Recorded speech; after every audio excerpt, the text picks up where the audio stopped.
The most rewarding thing about my job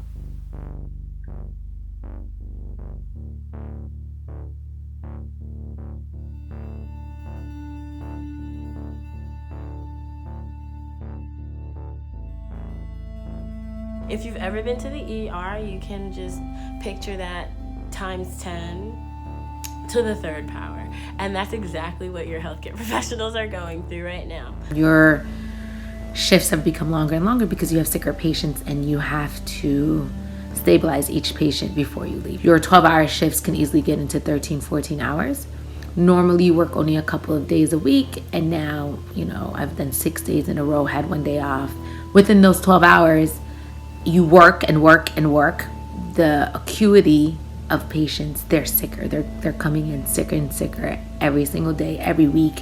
It's a new cohort of patients that are 10 times sicker than the first week. Now we have a lot of deaths from the COVID virus. And it feels like you're hitting your head against the wall. I can sound heroic, and I can say that what is rewarding is being able to help those in need, as it's always been. But by the time they come into the emergency room, our resources being so limited, it's very hard to realize that I'm helping.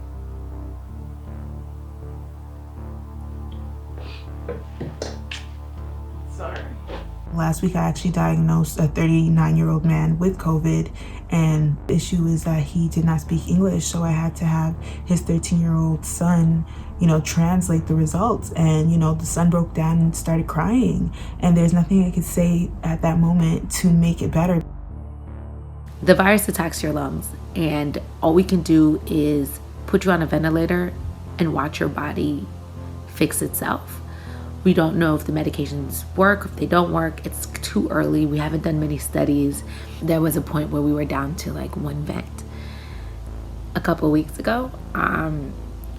It gets very frustrating because you're like, if the next person needs to be intubated, what am I gonna do? What is my plan? What can I do?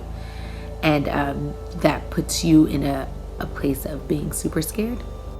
If I had to change my N95 mask after every patient encounter as we were once trained, then truly we would blow through those masks probably within 48 hours or less. Now, what we do is we reuse our mask, but then we protect it with a procedural or what we call a surgical mask. I think that does help to preserve the life of one's N95 mask. And to think that you're reusing the same mask is a difficult concept to swallow. Although I agree that we shouldn't be using the same mask all day, I understand it and I'm rolling with it. Where I become worried is when I'm expected to keep that mask for a full week. Remember, 12-hour days, 3 to 4 days a week. If we as healthcare professionals don't have the right tools to help, how can we help? We do have a lack of PPE. I've been using the same mask for 2 weeks now. Recently got a new one. We're picking and choosing when we will use it because we don't know if we're going to have enough. We don't want to run through our supply because we know there's a shortage across the world. So we're really trying to hold on to every little piece that we have and making sure that we make it last until, it can't last for us anymore. My coworkers have been getting sick, being diagnosed with COVID left and right. And I don't know if, the next few months this would be possible for me to, continue to do this without being sick myself. Call it a war, but they're not protecting the soldiers that are going to war. A lot of people don't know this right now, but administration and a lot of hospitals are cutting doctor pay. So here you are fighting a virus, and they're telling you your paycheck is being cut by 20-30%. If not, it's being cut by half. They're not giving you the proper gear. and they're making you work more hours. A lot of times the rhetoric of a doctor is like they're very greedy. They're the reasons why healthcare itself is so expensive. We're in cohorts with pharmaceutical companies and we're just running up bills for you.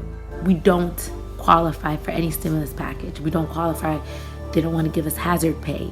They don't want to, guarantee that if something happens to your family or it happens to you, your family will be taken care of. I fear contracting and not doing well. But because I am grounded in faith, I do everything in my power to make sure that doesn't happen. I am the single mother of my 9-year-old son.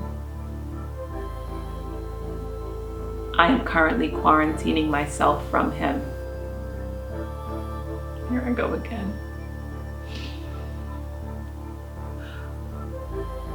And my nightmare, the last hug that I gave him, would it be my last?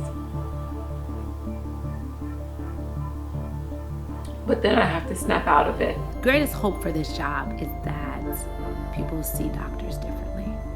If there is one thing positive that comes out of this, is seeing people's true, genuine sense of humanity. Restaurants bring us lunch and dinner. First responders come in and say thank you all the time, and we to them as well. I do see a lot of rewards working in my profession, especially in the communities that I work in. Currently I work in Bushwick.